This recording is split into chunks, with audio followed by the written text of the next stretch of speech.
This Torah class is brought to you by TorahAnytime.com. Thank you for your very kind remarks and words. Thank you to the Harari family. So I was here a few years ago, invited to come into a classroom, a shiur room in BMG in Lakewood. And there were enough people to fill the room. It was pretty packed. A few of you went to some other rooms. I think that was the corona, right before the corona year, right? The year before. And to be able to see the growth of this Yarchei Kallah and of the community coming together with such achdut, matov umanayim, shevet achim gam yachad, is really thrilling and inspiring, and a privilege and a gift for me personally to be able to be here with you during these special days leading up to a new, amazing, incredible year with God's grace, and to be able to feel once again the warmth and the hospitality and the friendship and the brotherhood that this community is known for the world over is really a great gift and very, very inspiring and empowering. So thank you for the invitation, thank you for the privilege, and thank you for the zchut. And may God grace us all. B'toich Klal Yisrael, may you have your most amazing year yet for you and your loved ones, materially, spiritually, with the most revealed, abundant blessings in all of that your heart desires, and a year of true victory and a year of true redemption. Amen. So, I was once in Miami. I was at a lecture, and I went out, and I was late. I had to get to the airport. It was before Yom Kippur. I needed to get back home, and my taxi didn't come. And I ordered another one, and it also didn't come. A few cars were not coming, and it was very, very late. And then I saw something. I saw the late Senator Joseph Lieberman, alav shalom. He was a senator of Connecticut for many years, Joe Lieberman, and his wife, may she be healthy, Hadassah Lieberman. I see them going into a limo. And even though he was a senator, and it's not so nice, but I needed a lift to the airport. And I had a hunch, so I went over and I said, "Senator, forgive me, maybe you go to the airport." He said, "Yeah." I said, "I know it's maybe inappropriate, but maybe I could sneak into the front seat because I need to get to the airport and my taxis are not coming, and I won't say a word. Don't worry, I'm going to be quiet." "Sure."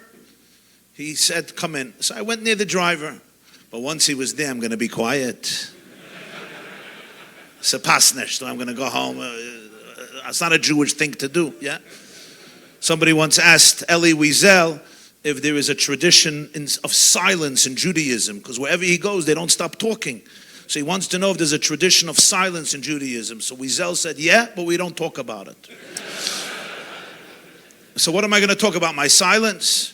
So I turned around, I apologized again. I said, "I'm sorry, but once I'm here, I have to ask you a question. There's a joke, a story I've been telling about both of you for many years now. And I don't know if it's true. And I want to verify it. Here's the story. Joe Lieberman was running to become vice president of the United States. You might remember, together with Al Gore. On the ticket of Al Gore, president, and Joe Lieberman, vice president. Many Jews were ecstatic, an Orthodox Jew, a Shomer Torah mitzvah, vice president of America. At the end of the day, they lost. Gore lost and Lieberman lost. He came home that evening, and his wife, Hadassah, greets him, and she sees that he's depressed. They lost the elections. He was depressed, melancholy. And she looks at him and says, "Joe, you don't have to be depressed and sad. In this house, you will always be vice president."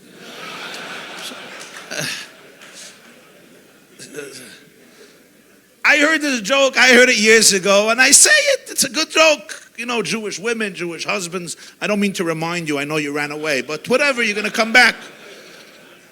Over here you could be presidents, I don't care. Over here you could be a president, I'm fine. So Hadassah Lieberman looks at me and she says, "It's a good story." I don't know what that means, but you'll give your own interpretation. But I remember this because I was reflecting very deeply on the state of the Jewish people today Not just in Israel, of course, but really the world over. And it's something that is, on one hand, so baffling, so disturbing, so startling, so enigmatic, so bizarre, so unfathomable. You understand my English? You learn English, not too bad. So unfathomable, and yet, in a very strange way, also very moving, very holy, very inspiring. You know, sometimes students ask the question, and it's a very common question today, Rabbi Jacobson, can you really be a rational person and believe that the Torah is divine? I mean, there's 12,000 religions that we know about. Many others that are obsolete we don't know about. And everybody claims God said it. That's what they do. Can a rational, thinking, open-minded person who doesn't just want to accept what their grandmother told them, but they really want to appreciate it internally, just like you would investigate science, physics, mathematics, cosmology, or the stock market?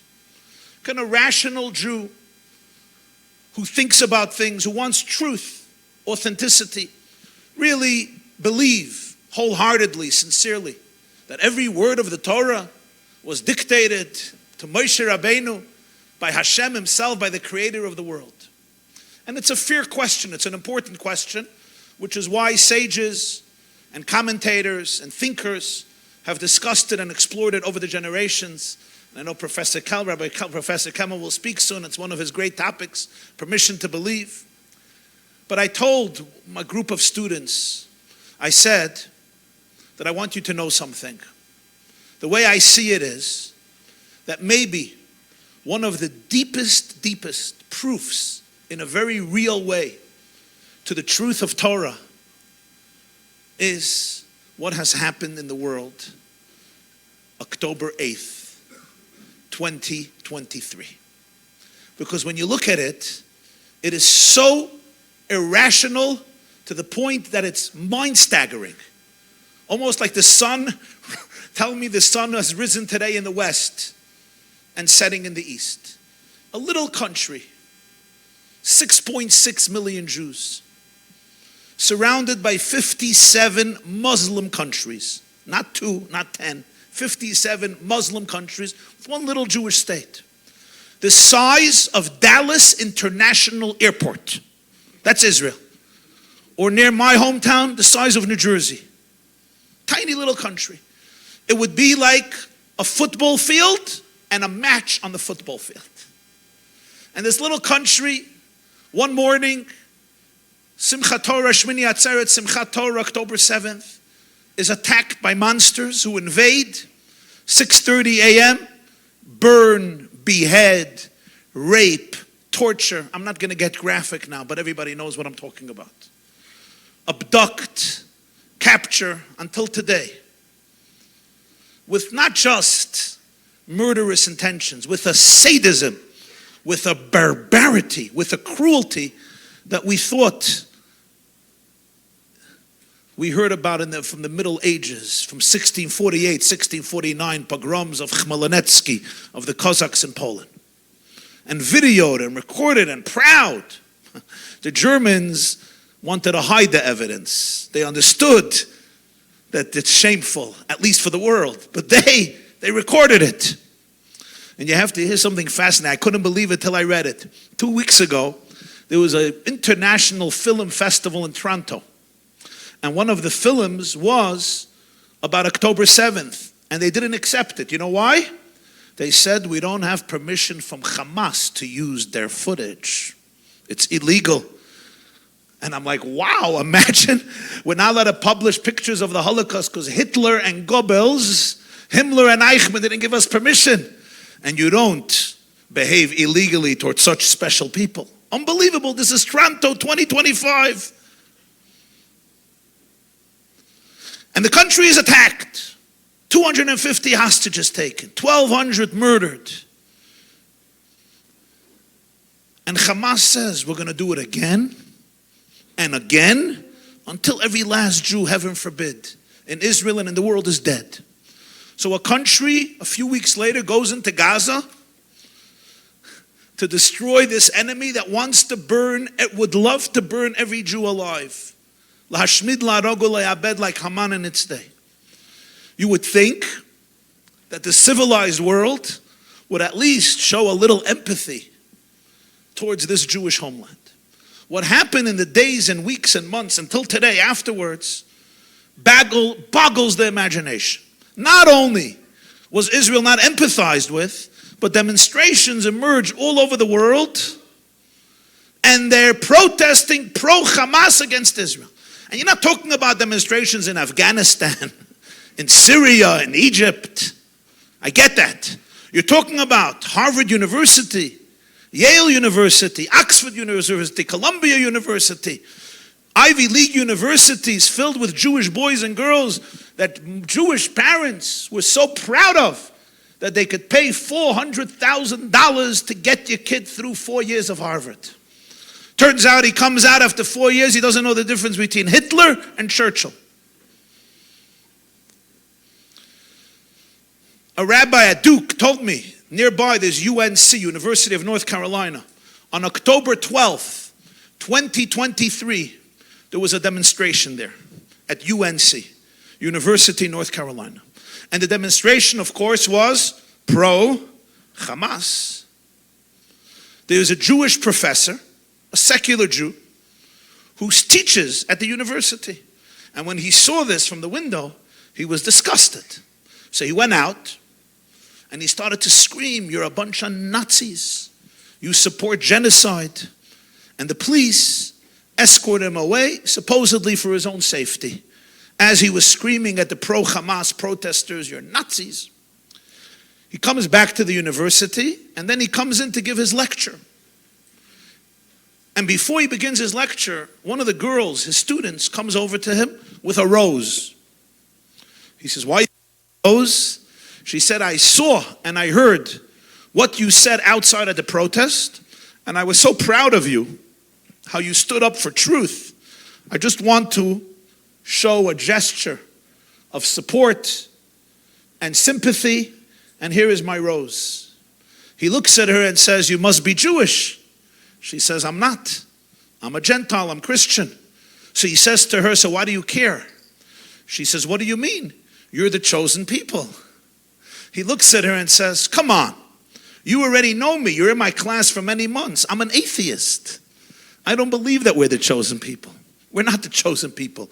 We're just a regular people. I don't believe God exists. What are you selling this to me?" And this girl looks at him and says, "Professor, you may not believe it, but we all know it." It was such a powerful moment. Because you ask yourself, I don't understand. In the Congo, last few years, 5 million people were killed. 5 million. In Chechnya, 200,000. In Darfur, Sudan, 4 million people. In Syria, 600,000 people by their own government, including through chemical warfare, and many children. And many other massacres in the world. I didn't see one demonstration. Nobody even knows about these things. Nobody even knows about it. And here, a tiny country attacking an enemy that's swearing to destroy every Jew, and it's condemned by professors and journalists and politicians and leaders and thinkers, including some self-hating Jews. How do you explain this? I don't understand. You care about human life. Syria, 600,000 people. Congo, 5 million, not 20, not 30,000, not 40,000. And the only way you can even begin to make sense of any of this is when you appreciate the truth. And that is that everything the Torah says about the Jewish people is not just valid, but it's authentic to the T. That there's something about Israel and there's something about the Jew that is so metaphysical, is so transcendental, is so meta-historical, that it triggers people in ways that they themselves may not even appreciate how deeply it triggers them. That when the Torah keeps on saying again and again that God says, "I'm choosing this people to be a blessing to the world." He tells the first Jew, "V'nivruchu b'cha lekol mishpechot ha'adama. You, Abraham, you will become a blessing for all the nations of the world. You are the moral beacons, the ambassadors of the Creator to transform the planet, letaka, as we say 3 times a day, letaken olam b'malchut shin daled yud. Or as we're going to say it 2 weeks Rosh Hashanah, our goal is v'yeda kol pa'ul ki ata piyalto v'yavin kol yitzur ki ata yitzarto v'yomar kol asher neshama ba'apo Hashem Elokei Yisrael melech u'malchuto ba'kol mashallah. Let every creation, let every creature become consciously cognizant of the truth of oneness, of Hashem Echad, of Ein Od Milvado. And that the Jewish people represent the ambassadors, the shluchim of Hashem Himself in this world, to represent that there is truth, there is goodness, there is morality, there's a difference between good and evil, truth and falsehood. And that this little tiny, tiny nation represents that truth, and it's eternal. And you look at it, and suddenly we see, 4,000 years later, we still trigger that same passionate response that is completely disproportionate and irrational. Why? What? When?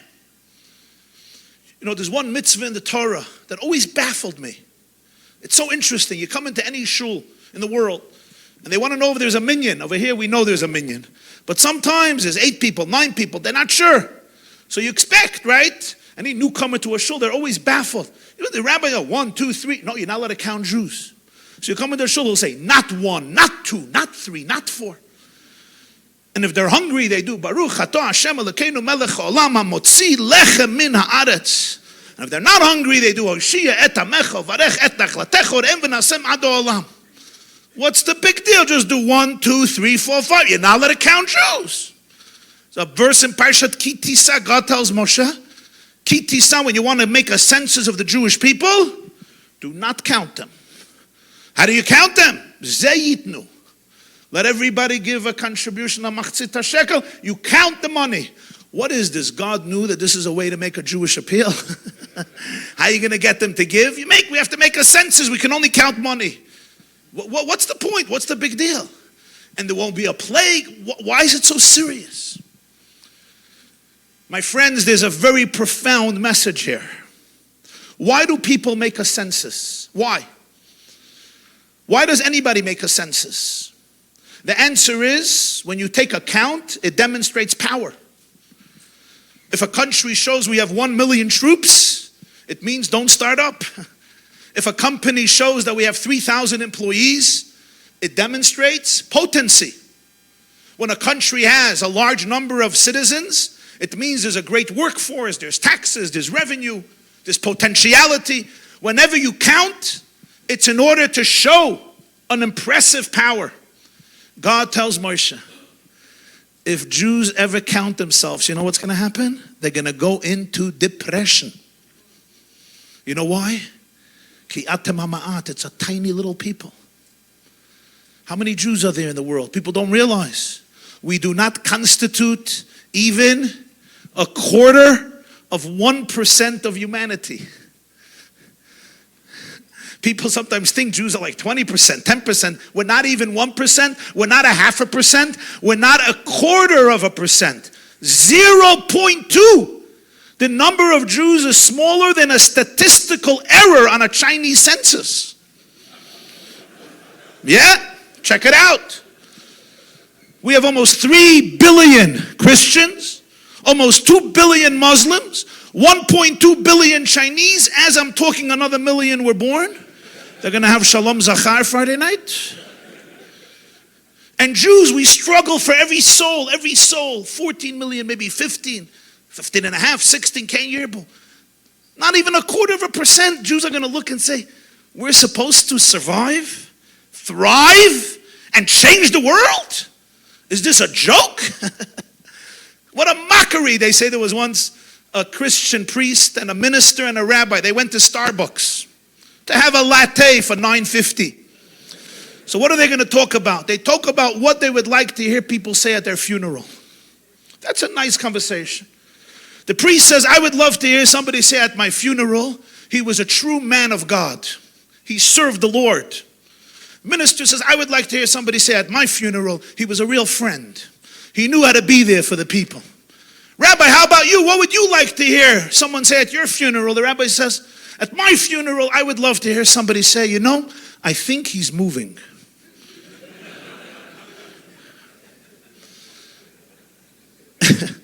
I just got it. A nation to experience such persecution. I don't know if you know, we can count on one hand, maybe two hands, the number of cities and countries from which the Jewish people were not expelled throughout history. Panama is one of them. But not many. Almost on one hand, the countries that did not expel us over 3,500 years. So you're telling me, Hashem, we're going to survive, we're going to thrive, but not only that, we're going to influence the whole world? Doesn't make sense. God says, don't count Jews. You're going to get the wrong impression. Zeyitnu. Count their contributions. Don't count them. Count what they have given the world. And you'll see a different picture. You'll see something that is also super rational. We have something in America called the Nobel Prizes. Nobel Prizes began around 120 years ago. Alfred Nobel, the inventor of dynamite, gives a Nobel Prizes for 5 great contributions to advance progress in the world. If Jews don't constitute 1/4% of humanity, how many Jews should have received a Nobel Prize from the 900 Nobel Prizes in the last 100 years? The answer is a half a Jew, actually 1/4 of a Jew. That would have been statistically correct.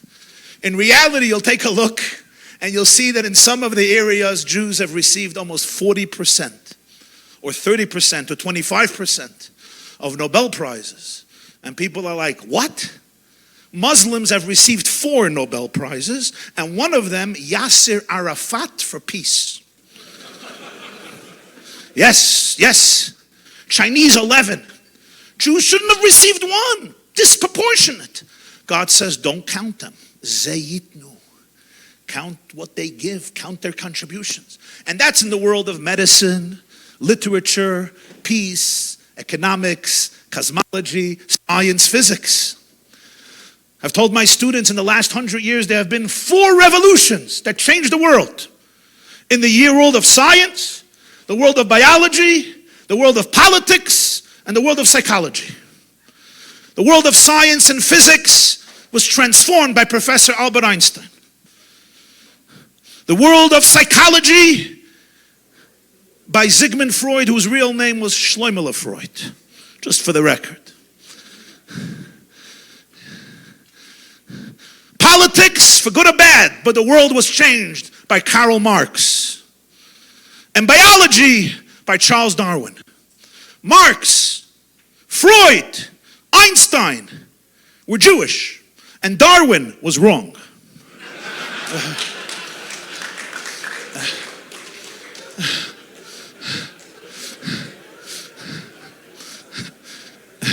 Now, I should say this. Marx was also wrong, but it would have ruined the joke. So, okay. It's fascinating. Now, if you look in the world of spirituality, of ethics, the flow of sages, rabbis, tzaddikim, kings, leaders, visionaries, tanoim, amiroim, rishonim, achronim, righteous, holy people, what they gave the world in terms of ethics and depth and godliness and holiness. It's incessant, it's endless. It's not 40%, it's endless. Till this very day. The tzidkus, the righteousness, the sensitivity to goodness, the fight for goodness, the holiness, the kedusha. God says, don't count them. Zeyitnu.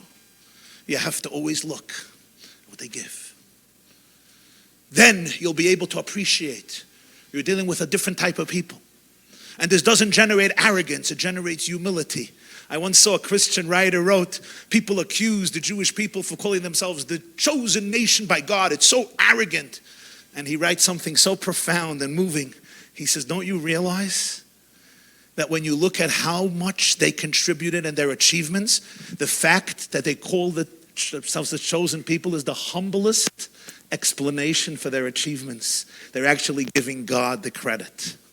It's the humblest explanation of their achievements. The most humble explanation. They're like, nothing to do with us. We just ended up here. God chose. Hashem. But Jews doubted this for many generations. Could you really believe this? I mean, come on. We just had bad mazel in Europe, bad mazel in Poland, bad mazel in Russia, bad mazel in Germany, bad mazel in Spain. So we came to Panama. Mazel, mazel, mazel. And finally, after the Holocaust, Jews had an era of peace and acceptance and no more anti-Semitism. And then suddenly, I know I come from America. Many American Jews really, really believed we have finally integrated successfully. The world loves us. And how many Jews have been the greatest proponents of left causes for humanitarianism and Me Too movements and women's rights and minorities' rights and every fight against bigotry and even microaggressions. And suddenly when women are tortured the way they were on October 7th, all these movements, shh, you're Jewish, you're human, you're even human. Haseth a Jew eyes?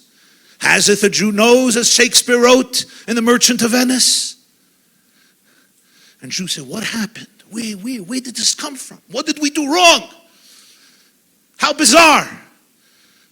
But it all goes back. Here you see that every word of the Torah is authentic. The Jewish people are the link between heaven and earth. The Jewish people are the ambassadors of the Creator of the world that represent truth, eternity. We are conduits, we are channels. And even the Jews who say, not me, not me, not me, I'm just a regular guy, I like sushi and golf and a couple of dollars. They don't believe it. And sometimes we ask ourselves, are we the same Jews who stood at Sinai? Are we the Jews who left Egypt? We're the Jews who crossed the Red Sea. We're the Jews who went over the Jordan with Joshua. We're the Jews who built the first Bet HaMikdash with David and Solomon. We're the Jews who fought with Rabbi Akiva, who learned by Rabbi Yochanan ben Zakkai. We are the Jews who sat and produced the Rambam and Rashi and the greatest of the greatest sages and tzaddikim. We're just regular Jews. We're not the same people. Come on. 1 second. Just take a look at the hatred. And you'll see it's the same Jews. The same way we were hated 3,000 years ago, 2,000 years ago, 1,000 years ago, 500 years, 100 years ago. It's the same hatred to these very same people. And no difference what type of kippah or no kippah, this hat, streimel, no hat. Why? I'll tell you why. Because evil senses holiness and is allergic to it. Jews have been compared to the miners, canaries of history. If you know how miners work, they go down to dig for coal. Before they go down, you know what they do? They send down canary birds into the mines. Because canary birds are sensitive to poison, to noxious fumes. If the canary birds don't come back, you know, don't go down, there's poison. If the canary birds come back, the miners follow. The Jews are the canaries of history. Wherever there is poison, we attract it first, the Kuzari says, Rabbi Yehuda Levi says. Wherever there's evil, they attack the Jews first because they sense the holiness, the godliness, the Kedusha. And they attack it. But it never ends with Jews. It starts with Jews. It never ends with Jews. Stalin began with Jews, didn't end with Jews. Hitler started with Jews, didn't end with Jews. The suicide bombers started with Israel. They don't end with Israel. The miners, canaries attract that. And when you look at this, you could say, wow, what a disaster, what a catastrophe. And it's painful. We must also say, wow, look at the Kedusha of Am Yisrael. Look at the holiness of the Jewish people. It says in Tehillim, "May ovai techakmeni." King David says, I become wise from my enemies. And one interpretation is, tell me who your enemy is and I'll tell you who you are. Don't tell me who your friends are, I don't care. Tell me who hates you and then I know who you are.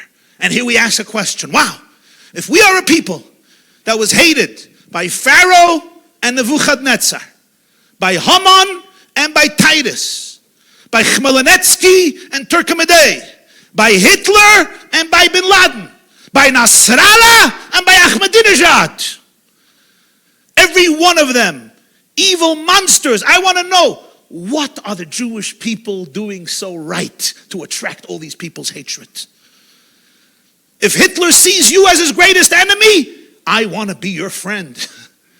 There is something so glorious, so powerful, so divine and sacred that the klipa, the tumah, the impurity experiences in such a deep way and is so allergic and is so committed to destroy, to annihilate, to obliterate. What you're seeing today in the world is not just anti-Semitism and hatred. You're seeing the spiritual holiness that the Creator of the world invested in His people with a mission to light up our lives, our homes, our communities, and the world with truth, with emes. Asher natan lanu torat emet v'chayei olam nata b'tochenu. Sometimes I look in the mirror and I say, I'm just a simple guy. They don't think you're simple. Somehow they see in you Avraham Avinu, Yitzchak Avinu, Yaakov, Sarah, Rivka, Rachel, Leah, Moshe. In every Jew they see everything. And it's true. You could learn from this the power of Kedushat HaNeshama, that a soul is a chelek elokam imal mamish, a piece of Hashem. And when you ask a very deep question, and the deep question is, how did this happen? God says, Zeh yitnu, count their contributions, but how did this happen? How do you explain it? How do you explain it? If you ask today, where is the Egyptian empire? Where are they? Where is the Assyrian empire? Where is the Babylonian empire, the Persian empire, the Greek empire, the Roman empire, the Byzantine empire? Where are they? And the answer is, they're in Wikipedia. They're all there in Wikipedia. And then you ask, where are the Jewish people? The little minority. And the answer is, we created Wikipedia.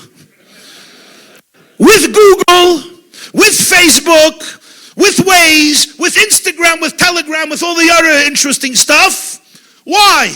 Because we like to write the obituaries of our enemies. As I'm talking, you can go onto Wikipedia, go to Haman, and edit their obituary. But we don't only like to edit their obituaries, we also like to eat them. And that's why we took our greatest enemies and we turned them into the most delicious Jewish foods. That's our revenge. We took Antiochus and we turned them into a latke. We took Haman and we turned them into a hamantash. We took Pharaoh and we turned them into a matzah ball. And we're taking Hamas and turning them into hummus. We don't only want to write their obituaries, we want to literally become fat from our enemies. Hamantash and kneidlach, matzah balls, latkes. And these foods, my friends, do make us fat. It turns out actually that our enemies are still killing us. But this time it's through the food. Because the common denominator of all these foods is carbs. Somebody once asked me, not Jewish, why do Jews eat so many oily stuff on Hanukkah? Latkes, donuts. So for Jews, we have the answer, but I knew it's not going to work for a guy.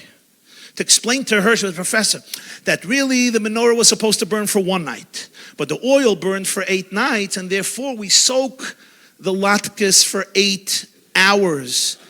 And then 8 years in oil to commemorate the miracle of the menorah. So for Jews, it's perfect, of course. Give me another donut. Another one. The oil, 8 days, 8 donuts. But for Goyim, that doesn't work. So I needed a simple explanation. The simple explanation I give is Hanukkah represents the victory of the Jews over the Greeks. The Greeks were into looks, sports, Olympics, and fashion. So on Hanukkah, when we defeated them, we make sure to eat those foods that will guarantee that we will never look like them, ever.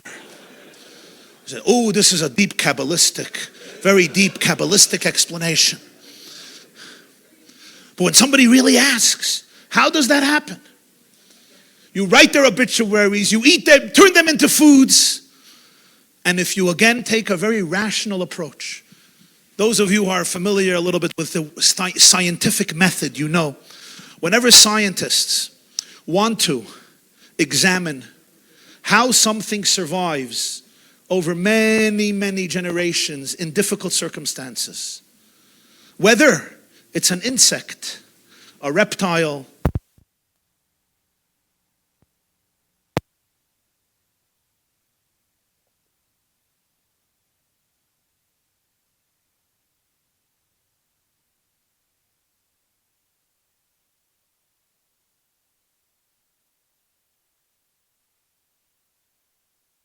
you'll hear me. What scientists do is they search for a characteristic that this organism has maintained throughout its entire history. Because you can't attribute longevity to something that was only there part of the time. You need to look for something that is a constant. And then you could say, this must be it. When you ask a question, we're here 3,400 years since Moses, 3,800 years since Abraham. It's a lot of time. They once asked a Chinese politician, what's your opinion about the American and French Revolution? He said it's too early to tell. But for us, it's not too early to tell. And you say, 4,000 years later, going strong. Yarchei, Kallah, Panama. Going strong. How? Tell me how. So we have to look for a characteristic that was always there. You can't look for something that was there for 500 years, 1,000 years, 2,000 years. That doesn't explain the eternity. So now you ask a question. Is there one characteristic that accompanied the Jewish people from the day we stood at Sinai till today, 3,337 years later exactly? Is there one characteristic that we can identify and say, this is it? And people ask. This is a great question. So people will tell me, food. But no. Different cultures of Jews ate completely different food. Some Jews don't know what gefilte fish is, Rahman al-Islam. Some Jews don't know what schug is, even worse. Culture, Jewish culture varies constantly. Till today there are cultural things of the Ashkenazim, the Sephardim think are bizarre. And conversely, some people say a country, we wish, but for most of our history, we were exiled from our country. Some people say language. Halavai, most Jews till today don't know the language, our language. Military, an army. Halavai, most of our history, we didn't have that. And we suffered. The question is there one thing that carried the Jewish people and was there with them from the day we became a people, in every corner of the world, in good times, bad times, thrilling moments and horrible moments, when the sun was shining and when the sun set, in the Holy Land and outside of the Holy Land, in north and south, east, west. You would have a few, you would have to ask which one is the most important, but there's only one. And that is from the day we stood on the mountain till today. 3,500 years, wherever Jews were, they had the Torah and the celebration of the mitzvot that they lived, breathed, celebrated, and bequeathed to their children with mesirut nefesh, with commitment and love and devotion. The Meshech Chachma, the great Reb Meir Simcha Cohen of Dvinsk, and Reb Shimshon Raphael Hirsch both give a brilliant commentary. There's a very strange mitzvah in the Torah.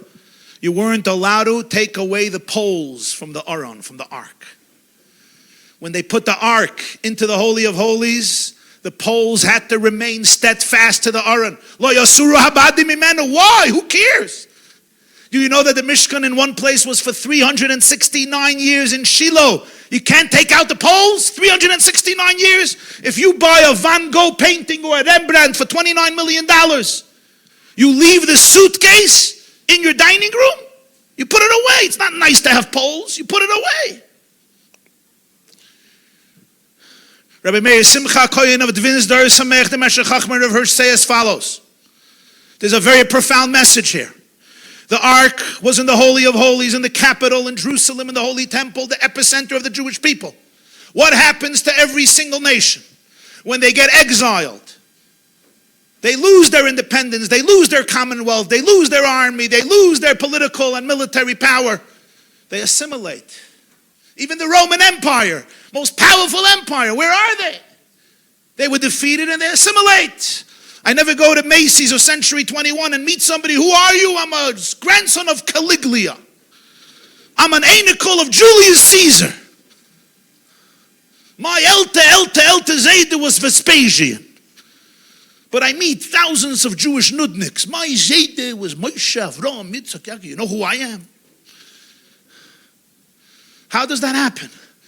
God says, don't take the poles away from the ark. As long as the Jewish people will carry with them the Aron, the ark, wherever they go, they will have a transplant of Israel and Jerusalem and the Bet HaMikdash and the Holy of Holies in their dining room, in their shuls, in their schools, in their communities. That's what happened. Heinrich Heine was a German poet. He converted to Christianity. And he writes, he says, German for the 1700s, they were making fun of the Jews that they don't have a homeland. This is the 1700s. And Heine said, he was a Meshumad, he was a convert. He said, they do have a homeland. It's a portable homeland. How do you think the miracle happened that 70 years ago and today, 6.7 million Jews live in Israel? In 1948, there were 600,000 Jews in Israel, and 1% of them were killed in the War of Independence, 6,000 Jews. Today, there's more than 6 million Jews there. Do you know that in a few years, for the first time since King Solomon, more than half of the Jewish people will be living in the Holy Land? Don't take that for granted. How did that happen after 2,000 years? The answer is because the Aron had poles. And wherever we went, we took the ark. So we could be living in Panama or in Sosnovitz, in Budapest or in Brod. And when it came time for Mincha, you faced Jerusalem. Learning, observing, celebrating, whether it's Pesach or Sukkot, learning about the Korban Tamid or the Korban Mincha. The consciousness of the Kodesh HaKadoshim of the ark was alive. That's the secret of the poles. So there's one constant characteristic that was always there. So if somebody asks, what is the greatest power of the Jewish people? We don't have to be brilliant. You don't even have to have crazy faith. You could use science as a guide. Look. Where is Haman? Where is Vespasian? Where is Titus? Where are we? Zayitnu. That's the significance of when Jews know who they are. They understand their holiness. They understand their power. And they understand that the world feels it and senses it and looks up to that. Everything changes. Everything is transformed. My dearest friends, I'm going to conclude with a story that happened with me. I was invited a few years ago by the Pentagon to give the keynote address to the Chief of Chaplains of the U.S. Army, the Navy, the Army, and the Air Force. They have an annual spiritual retreat, a Christian Yarchei Kallah, lahavdil, where the Chief of Chaplains come together to inspire themselves. Now, usually they always had Billy Graham, the great Christian preacher, to speak. It's a whole story. Bashgacha, Douglas Carver, the Chief of Chaplains, met a chassid, Colonel Yankov Goldstein, at the first Gulf War, and they became friends. They slept in one tent, and when he became the Chief of Chaplains, he said, enough with Billy Graham, I want to hear from a Jew. And he asks Goldstein, give me the Jewish Billy Graham. So he calls me up, and he says, I'm giving you smicha, you are the Jewish Billy Graham. If the Pentagon calls you, you're officially the Jewish Billy Graham. I said, Shine, just don't tell my mother-in-law, I don't need this. It's good for the Jews. He says it's very good for the Jews. Sheyeh kacha. And so the Pentagon called a Jewish Billy Graham, and I was invited to Hilton Head, South Carolina, to give the keynote address to more than 1,000 Gentiles, the spiritual leaders of the U.S. Army, mostly Christian, Catholics, Baptists, Mormons, all different branches of Christianity, Episcopalian, a few Muslims, a few Hindus, a few Buddhists, very few Jews, because there's not so many Jewish soldiers. They like more real estate for whatever reason. So there's not many Jewish chaplains over there. There's like 10 of them, mostly Christians. How did I know it was a non-Jewish event? The keynote address was 8 o'clock in the morning. Whoever heard of a Jewish event with a keynote, 8 o'clock in the morning? 8 o'clock in the morning, mekratzich, a bagel, maybe you think, you this, you that. 8 o'clock, shine. They were already up 4 in the morning, jogging on the beach with their Bibles. It was quite an interesting experience for me. Anyway, I spoke to them, and it was very novel. It was also very intriguing because, Gentiles listen to speeches different than Jews. You know that. Now, I love Jews. I love Jews. In fact, my mother is Jewish. My father is Jewish. I married a Jewish woman. My kids are Jewish. I'm Jewish. But one thing, I don't like to fly with Jews, and I don't like to speak. And speaking to Jews is hard. Flying with Jews, you know what it looks like. Right? It's a shul, it's not a flight. It's a shul, it's a beis medrash, it's a Kallah. Yeah? The other day in El Al, there was a guy, he wanted to sleep for 11 hours. El Al, good luck. Good luck. So he put up a sign by his seat. I daven mincha, I daven ma'ariv, I don't want to daven shacharis here. I don't have sushi. I don't have a pacifier. I don't have baby wipes. I don't have a siddur. I don't have an art scroll Gemara. I do not have the Baba Sali's gulas for turbulence. I have no tissues. I have no diapers. I have no band-aids. I have no kamiyos. I have no tehillim. I have no chok. I have nothing.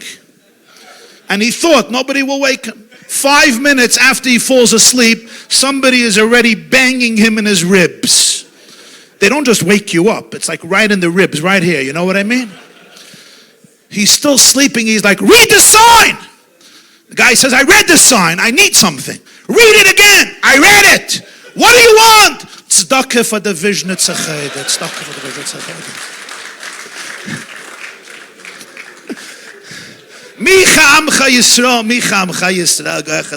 Nothing like flying with my brothers and sisters. Do you remember there was an airline, Tower Air, Olav Shalom? You remember Tower Air? So once they're going to Israel, it's Hanukkah time, December 25th, January 1st. They land, the captain says, to all those who are sitting, Happy New Year. To all those who are standing, Happy Hanukkah. Okay. Speaking to Jews is also very interesting because every Jew who hears you speak already has an opinion. Do you know that? Jews don't listen, they have opinions. And if they hear something, either it's like, this I heard already.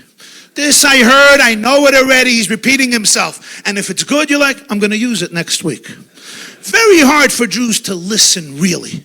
And also feedback is not so easy with the Jews. They don't like giving feedback. The best you get is shkoyach. Shkoyach, especially the Ashkenazim, but I'm not going to go there at the moment. It's like stiff neck. Shkoyach, shkoyach, shkoyach, shkoyach. But over there, they were like, hallelujah, Rabbi, hallelujah, yay, hallelujah. They also know the Bible, Amachaya. They finished the verses, and we had a great time over there. It was very interesting. I got like 100 invitations to come to the churches next Sunday to speak. But, I didn't think it's a career for a nice Brooklyn Jewish boy, so that was the end of that. But something very interesting happened. Douglas Carver, a Baptist guy, gets up and he turns to the crowd and he says, I wonder, where did Rabbi Jacobson learn to speak with so much passion? Where? And then I know he learned from the Baptists.